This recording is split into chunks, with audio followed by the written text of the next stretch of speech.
The protagonist of the film is a struggling freelancer, Yuki. While in a desperate search for a job one day, he is approached by an old friend, Anna. She tells him about an amazing opportunity to earn $1 million in a week. Although the announcement looks sketchy, they decide to go through with the admission process just to see where it leads. A few days later, both Yuki and Anna are in a car with a bunch of other contestants who also applied for the job. They are taken to a bunker-like building in the middle of nowhere. They walk inside, hoping to find an explanation, but the building turns out to be completely empty. A robotic voice then reveals that they will be living together for the next week, under heavy camera surveillance with no phones or computers. All they have to do is survive for the week and take home the $1 million prize money at the end. This movie is based on a true Mr. Beast video. None of the contestants understand the task completely, but they agree to take part in it nonetheless. A final announcement gives them one last chance to walk away, but no one does. Instead, they walk further inside a dining hall, and the door closes behind them, initiating day 1. On a wall nearby is a timer that shows how long the participants will have to stay in the house. Beneath that is another set of numbers that no one understands the meaning of. They assume it is unimportant, and decide to focus on the food on the table. The participants don't fail to notice 10 dolls placed on the table, representing 10 of them. A man named Osako suggests they introduce themselves to get to know each other better. It turns out that he is a doctor who has also brought his wife, Wakana, so the two can win double the amount of money. I'd say it's more likely that that doctor's wife is going to kill him. Next is a college student named Maki, also here for the cash. Fuchi is the oldest woman in the lot, and Ando is a mysterious alcoholic who doesn't like to talk a lot. Everyone introduces themselves except for a beautiful girl named Misa and a young man, EY. In the end, Hiro introduces himself. He is the talkative one who keeps the conversation going. Their conversation is then interrupted by a robotic noise coming from one of the dolls. The participants are introduced to the robot attached to the ceiling, responsible for punishing the ones who don't follow the rules. The set of rules says that everyone will be given a room according to a number assigned to them, but no one is allowed to come out of their rooms after 10 p.m. If someone breaks the rules and the robot finds them, they will be eliminated. The group questions what elimination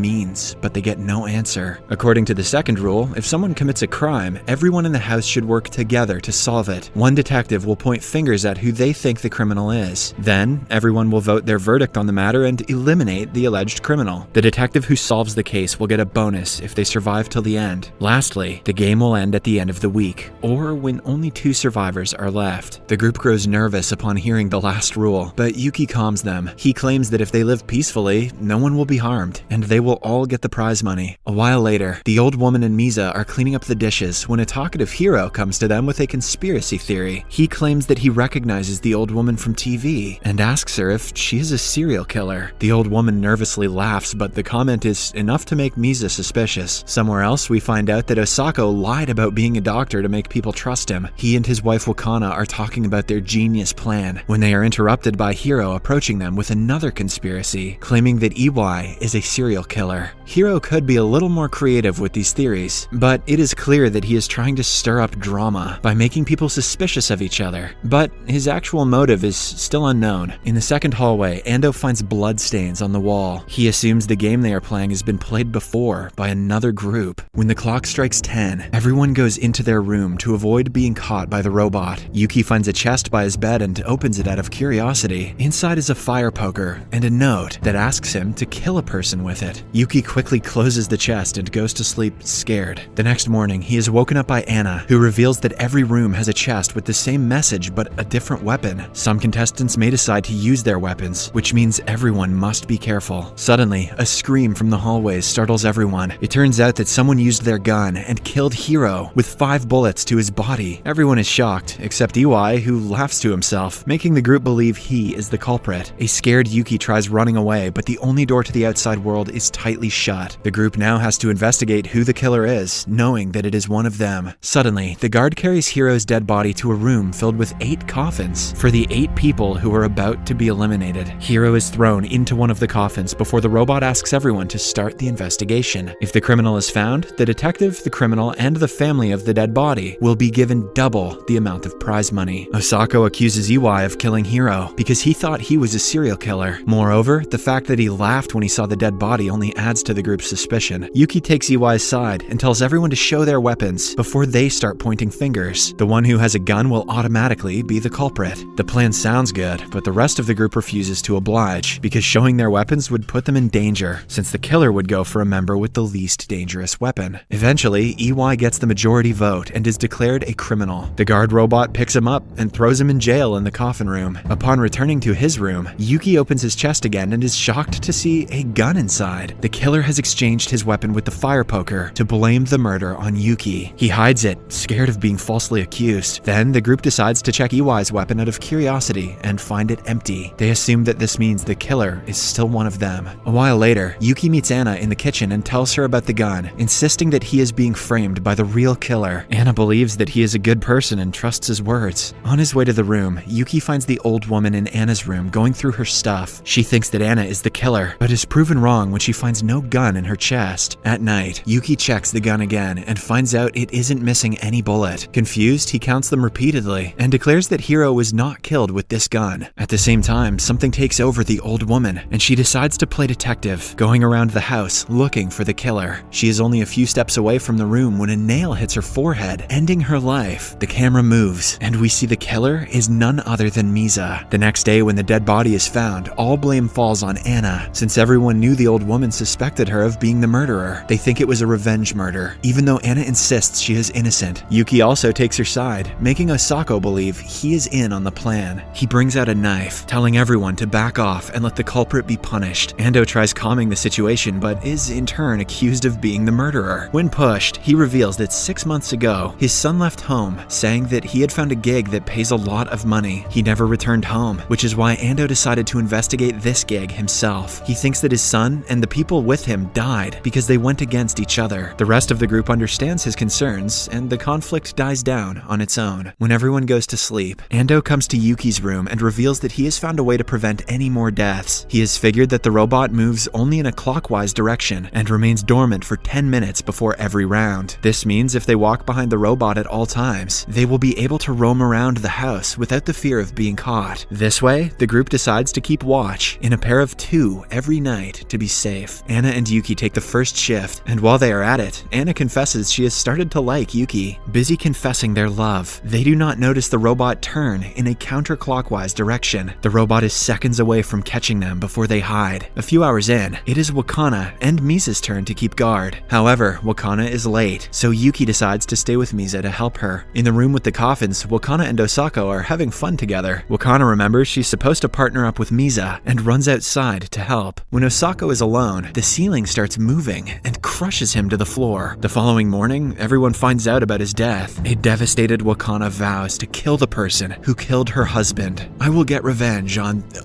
the ceiling. Suddenly, the ceiling moves again, making the group run out of the room. Outside, they see the college student holding a remote that controls the ceiling. He says that he found the remote on the floor and was just testing it, but he knows that no one else in the room believes him. In a moment of panic, he brings out his crossbow and threatens to kill anyone who blames him. Everyone takes a step back, except Wakana, determined to avenge her husband's death. She hits the guy with a battle axe, later committing the unthinkable herself. With the death of 3 people in a row, only 4 survivors are left. It is then revealed that the strange set of numbers on the wall is the number of streamers watching them. Yuki is furious that there are millions of viewers watching them die for entertainment, but he can do nothing about it. Later, in the evening, Misa and Anna are making tea for everyone. When no one is looking, Misa puts a drug into the kettle and serves it to the rest of the group. She discloses that she has a son back home who is sick, and she is here to collect money for his treatment. It is the very reason she killed the old woman and is willing to kill everyone else for the money. At night, Yuki goes to Misa's room to talk, but suddenly, his hands stop moving and he falls to the ground. Misa tells him that she has drugged him and the rest of the group using a muscle relaxant. You won't die, she says, but you'll probably poop yourself. She gets ready to kill Yuki, but he manages to push her away and run for his life. In the hallways, the robot finds them and warns them to go back into their rooms immediately. Just before it shoots, Yuki runs into a nearby room, but Misa is killed in the commotion. The next morning, the effects of the drug wear off, and the 3 remaining survivors come out of their rooms. They notice that Misa's death scene looks very similar to how Hiro died. This makes Yuki realize that the first death was a ploy, just to start drama among the participants. Hiro was a spy kept among the participants to plot them against each other. He volunteered to die, so his share of the the money could go to his family. From the very beginning, no one would have died if the group decided to work together and not against each other. The robot announces that Yuki has gained twice the prize amount for solving Hiro's case. Yuki brings out his gun and places it on the table, followed by Ando doing the same with his screwdriver. They do this to show complete trust in each other, and also because Ando didn't have a chance with that screwdriver anyway. However, Anna refuses to participate. On the morning of day 6, Yuki finds Ando with his gun. The man puts it away immediately, hence nobody thinks much of it. Then comes the final day of the game. Yuki walks out of his room in a good mood, only to find the weapons missing. He runs to Ando's and Anna's room, but finds no one. While looking for them, he notices the door to the prison is wide open, which means Iwai has escaped and is seeking revenge. He also finds Ando's dead body in the coffin and loses his mind. Iwai takes this opportunity to hold Yuki in a chokehold. It turns out that the ceiling moving remote was his weapon, and he was the one who killed Osako for putting him in jail. The blame came down to the college kid later on, because he found the remote that Iwai had thrown outside. Shockingly enough, Iwai doesn't have the gun, and claims that he didn't kill Ando either. With only 4 minutes left for the game to end, Yuki and Iwai fight for the screwdriver. Iwai wins, and is about to kill Yuki, before Anna comes to his aid with the gun. She is about to shoot, but Yuki stops her, remembering that Ando made some changes to the gun in the morning. Amidst the struggle, the gun ends up in Iwai's hands. He fires, and dies in the explosion that follows. Finally, Yuki and Anna are declared the survivors. The door opens, and a man hands Yuki his share of the prize money. Even though Anna is left without any money, she doesn't seem that mad about it. She finally reveals that she is a part of the game, like Hiro was. Her job was also to pit the participants against each other, and she was the one who put the gun in Yuki's chest. The person who let Iwai out of the cage was also her, but when it came down to Yuki's life, she couldn't let him die. After dropping these truths on Yuki, Anna simply drives away. In the final scene, we see Ando coming out of the building. He discloses that he pretended to die, so no one would try to kill him on the final day. On their way back to the city, Yuki tosses the bag of money, not wanting to associate with any part of the sick game. The top comment of this video is going to be about Among Us or Squid Game. Just calling that right now.